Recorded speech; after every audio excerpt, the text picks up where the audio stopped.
Hi all. I'm creating a tiny proof of concept where I want to achieve complete decoupling of React components, but drive the components by SPARQL fragments that are then combined into one query. So what does that mean? It follows a similar paradigm as isograph. You can read through their documentation, but what it basically comes to that is that when we define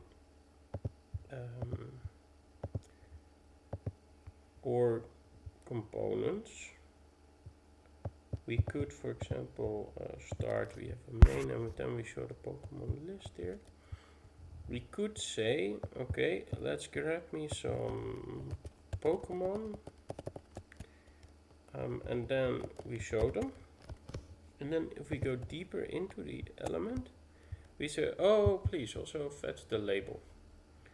And then when we execute this whole thing, a query will be written, a SPARQL query will be written that contains this part, the RDFS label, but it will also contain the RDF type, vocab Pokemon. Okay, so how does it work? It all works with a compiler, and this compiler watches for these little things, and then it creates a type. It's put into Spark generated. This is not nicely formatted, and I'm working on this. This is still a proof of concept. But the cool thing is here. As soon as I add a new property here, so I'll just go back. I previously had a depiction, FOV depiction. I save it, and the type is regenerated. And as soon as I hover over the Pokemon type, it shows the added variable. So how does it work? It grabs all these subject variables, that is the thing that is used for grouping. It parses this as if it's a valid SPARQL query, so we put it into select star where and then this thingy.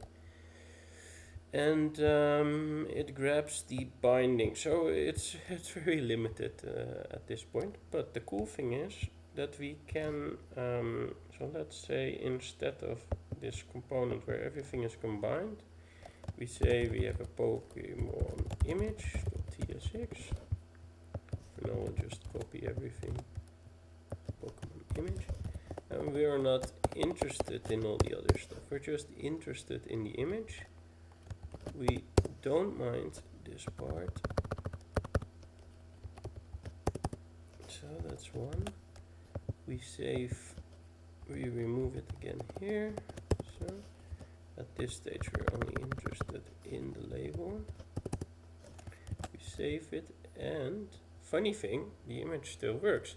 And why is that? Because it found this thingy. So what do we actually achieve with this proof of concept? We achieve a way where we can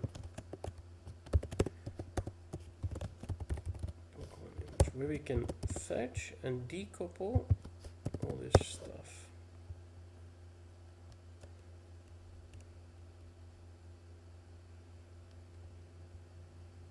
And I'm still looking how to do this, because at this point, well, maybe we should do it like so. Pokemon, and we prefix this Pokemon dot.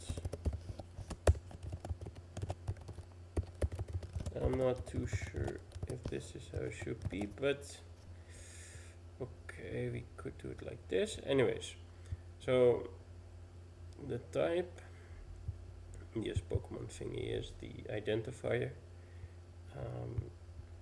We could also rename this all to be ID or IRI or whatever. That's why we see Pokemon.Pokemon. But anyway, so what we now achieved is that the Pokemon image, it specifies this. And now, So let's say we would put that image also here on an attribute level. Yeah, take that dash image, and we grab it from the Pokemon that image, and now we have that image that's not defined inside this local scope as a property that we're interested in. And then inside Pokemon image, what if we just comment this out? Or probably I need to remove because I don't do a very good job at grabbing the AST or so. So now it says image is not known, and this is cool. So basically components should define which properties they're interested in and then only use that.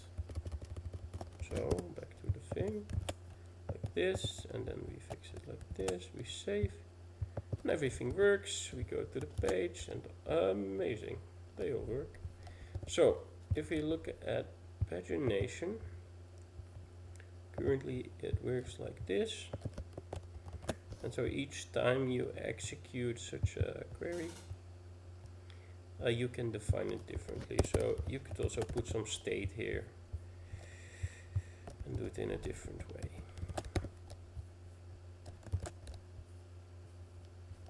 Okay, thank you. That was all for now.